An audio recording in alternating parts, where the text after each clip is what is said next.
Uma decisão, por exemplo, veio agora, só estava falando, e claro, está lá o desembargador, são apelações que estão lá, tem que revisar, ver se a sentença vai ser mantida, se vai ser, né? Uma decisão, por exemplo, do juiz de primeiro grau, que, enfim, condenou lá um helicóptero, não sei lá, um determinado delito que eu possa ter cometido. Vai para o desembargador, cai lá, não sei o que é da área criminal, cai lá na Câmara onde trabalha a doutora Cíntia. E lá a decisão toma uma goleada de 7-0. Aquela sentença de primeiro grau, ela foi tão ruim assim. Ela foi... Porque a gente vê isso, a gente percebe muito. 7-0, 5-0, não sei como é. Enfim. Mas será que aquela sentença do juiz foi tão ruim assim? Ele errou tanto nessa sentença que... É que assim, ó, no Tribunal de Justiça do Estado, as decisões são 3 pessoas. Então pode ser, por unanimidade, seriam 3-0. Ou pode ser por maioria 2-1.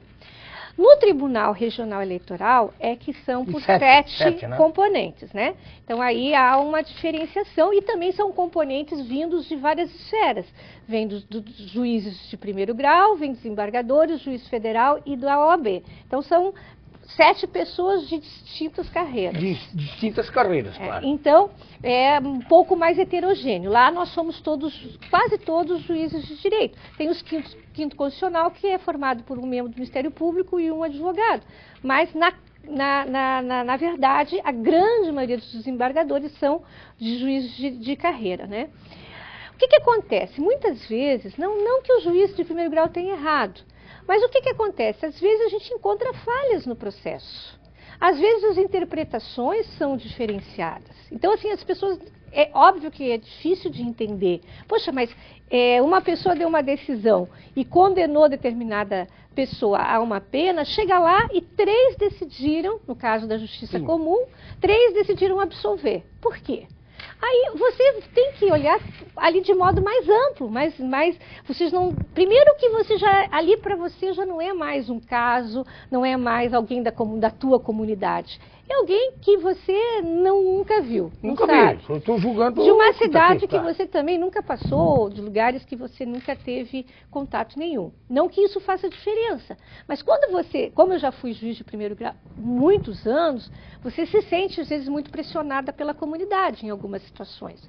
Lá essa pressão não existe. Não existe. Então o que acontece? Você vai olhar, você tem que olhar obrigatoriamente todo o andar do processo.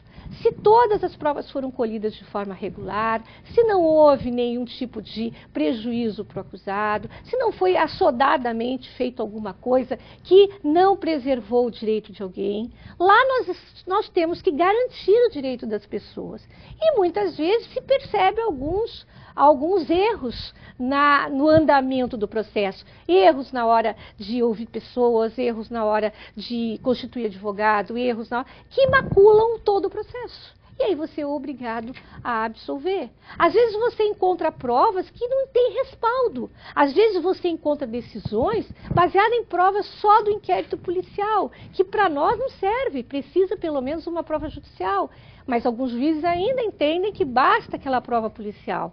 Então, existem interpretações e a gente está lá justamente para garantir isso ao cidadão, à sociedade. Garantir esse direito, né? Claro. Então, a partir do momento que você apela da sua decisão, que você não está satisfeito com a decisão que o juiz de primeiro grau proferiu, você está rebandando o processo para nós para que a gente revise ele integralmente.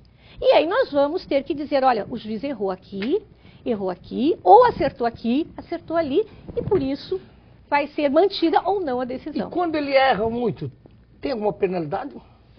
Olha, não existe assim, a não ser que se verifique... Eu falo justamente, o povo tem interesse em saber o quê? Essas decisões de 0, né? 3-0, 5-0 ou 7-0, mas como? Esse juiz errou tanto assim para reverter uma decisão dessa, tomar uma goleada, vamos dizer assim? A não ser assim, ó, é comum a gente ter absolvições quando o juiz condena, é comum a gente ter condenações quando o juiz absolve. Isso não é uma coisa assim tão esdrúxula, tão difícil de acontecer. É comum, por exemplo, a gente manter a condenação, mas diminuir a pena. Às vezes manter a condenação, aumentar a pena. Tudo isso é um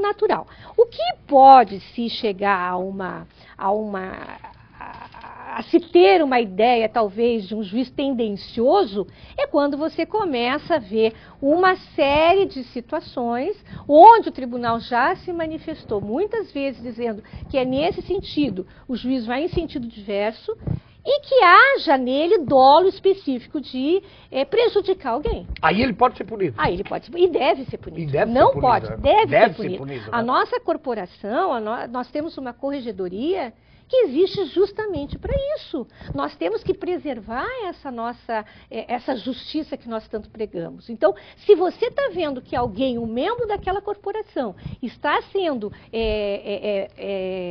parcial, está querendo prejudicar, está criando uma insegurança jurídica na comunidade, nada mais correto do que essa pessoa ser punido pela corregedoria. Estimada, nós vamos ao nosso intervalo. O primeiro intervalo já foi, vice. Como passar rápido? Eu vou deixar uma perguntinha para a estimada doutora Cíntia, no retorno a gente falar. As nomeações têm caráter, é claro, competência, carreira, que é uma coisa, e também tem o fator político. Vai responder depois do nosso retorno.